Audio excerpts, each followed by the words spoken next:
Fossil to 70-year-old mummy.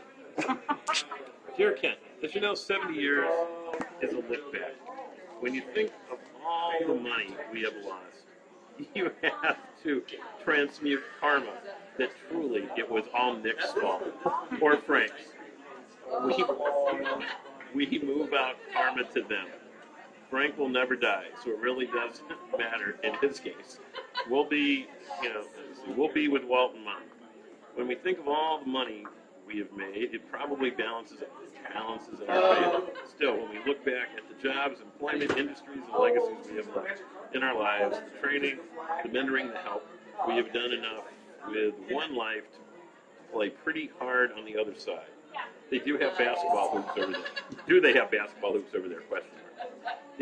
I'll be a cheerleader in that funny costume with the girls while you sweat and play with the boys. Kent, you're still so tall. You're not shriveled up like I expected, retired to your walker. You still zip right along. You're taller than me. You're smarter than me. You're funnier than me by a lot. You make more money than me, and you don't have anything deducted. How smart is that? Don't sound like that. You beat Perfra at 70. Now that is heroic for someone of my background. Yes, you are my hero. Who gives a driverless friend, disgraced CEO, their fancy car to drive just to get back on their going? Only you. Who creates a new product like you? Only you. Who motivates a sales team nationally like you do? No one. Only you. You have changed the world and finance, and much of which is going on fell from your brain. While I'm alive, the world knows this is true, because like David in loincloth dancing in the streets, his wife was pissed, remember? For the Lord. I danced for you on your birthday. I look funny in a loincloth, though. Your daughter had to cover her eyes. Having the longest part of your memories outside Mummy Frank, I know with confidence Mom and Walt are holding hands, smiling. I'm very proud of you at age 7. They're in no hurry to have you home. They'll see us both by and by. Right now, they support you from their side and add value to your side. Everyone does over there. All beaming at your wife, baby girl still. Choices, friends, and happiness. Who knew 70 would be the happiest part of all? But it is, isn't it? I'm thinking if we could do New York again, you and I, we could see Walt and Mom in about 5 hours. We are not as young as we think. That runs into our veins. What runs in our veins is memories and rust. Drano won't help, and neither will machine oil. Number 3. Used to work, but no longer. You try and say something brilliant, but then you freeze up. That will get worse. But the great news is, when they put you in a home, probably next quarter, I'll be by all the time to read to you things like Alice in Wonderland. You learn new things about falling down the hole and moving into the magic garden. But when you invented corn back in the 1800s, you just disguise it in stories for children, you bastard. I'll be reading them all back to you. The Princess and the Pea, the Brothers Grimm, and Hans Christian Andersen, Dutch guy. Eventually, you'll die to get me to shut up. You'll even stop remembering me, and at that moment, you will have reached the end. Because truly, as I explained from time, immoral. It says, or it says immoral, because truly, as I've explained, from time immoral, it says, or something like that. You have no friends. I'm the only one who knows you. You only have one real friend, me. Frank is your wizard, the living mummy. He moves, but there is no motion. I, on the other hand, remain at the airport to symbolize us in our life. I remain you, your one and only friend. Hence my authority to read at the care home soon. You might prepare for that. I'll bring my iPad for really bad porn sites to test if you're alive or dead. I have a way, you know. Even after age 70. A life is enough if when you think of someone's years in your life, it makes you laugh. Being funny is the only legacy. You were made in the image and likeness of a very funny basketball-playing God. Slam dunk. It will be decades before you see him, but then when you do, even he'll laugh. Trust me. And then once again, the sacred truth only skate knows will reoccur in your heart. Once again, I will have been right. There. It's okay. My wish for you on your birthday is the legacy of your life is like bars of gold, sufficient to require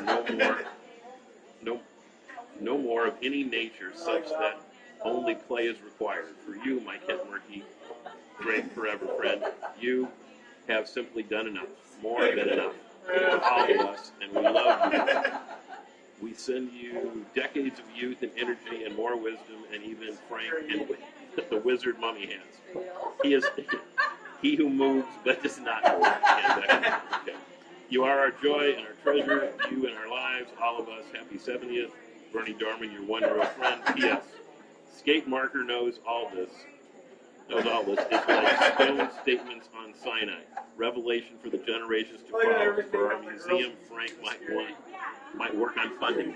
Does everybody know who Skate Marker is? Skate Marker is my alter ego from Illyria.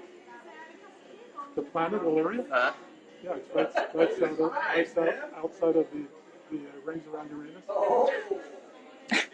And of course it is. Where else would it be? I'm Skate Marker. I used to communicate with him as we were the first ones to send internet messages back in the early 80s. We thought we were.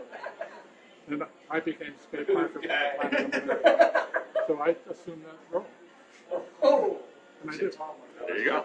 And I see. yeah. It was Things were a little different back then. And then he said something. He said, what a great inspiration for Salesforce. Let me tell you what Dee said to me this week. Just remember, Ken, all this effort you're putting into this, 95% all of our business comes from Daryl. I'm working like I got a. I'm trying to get him back to center. I'm writing all this stuff. I got a 1,500-man Salesforce like we've had, and writing all this beautiful stuff to motivate everybody. I wondered that as I was writing these things. Could you just pick up the phone and talk to Daryl? Who's done with this? What do I do? Get up at 6 o'clock in the morning, get done writing this 15-minute thing. It takes 5 hours. Yeah, exactly. And then I write here. Not this last time. That's right. Did you know the planet of Illyria was right outside of the ring of Uranus? There's only 2 more, guys. Good Lord. Huh. I can't see this. It's John's. It's not. This is Warren's. Huh? Warren. Warren? That's it. Oh, you opened the wrong one first. This is supposed to be his. Well, this is from John. I should make him read it. No. Ready? Mm-hmm. Small type. I want it to be read.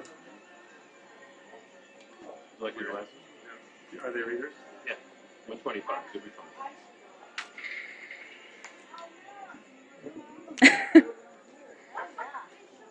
Happy birthday, Kent. When Alicia suggested the idea of writing a letter to Kent describing some story or great memory I had with him, I wondered not how I would remember, but how I would decide on which ones to include. Some, of course, would not be